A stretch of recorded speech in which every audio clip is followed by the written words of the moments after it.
After the theme is successfully installed, you will see a success message. To activate the theme, click on the activate button that appears after installation. Here I upload a Woodmart theme and follow the step to install how to install Woodmart theme to your WordPress dashboard.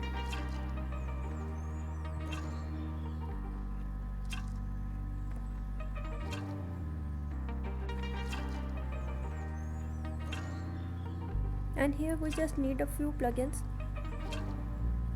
and I want to design my website with Elementor Builder plugin. Then once all of the plugins are installed, click on next step, and if you want to use any pre-built website, then click here or choose from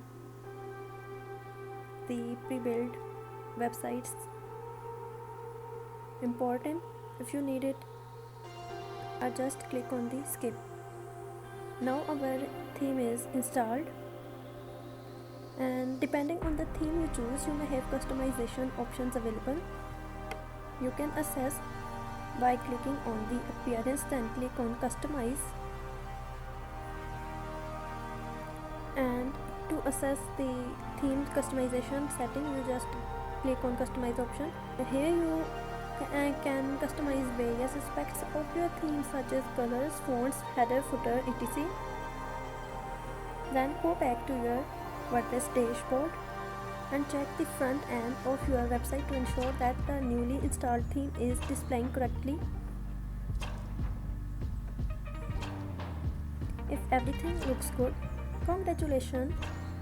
Your theme has been successfully installed and activated. And if you like this tutorial, then subscribe and like this video, and thanks for watching.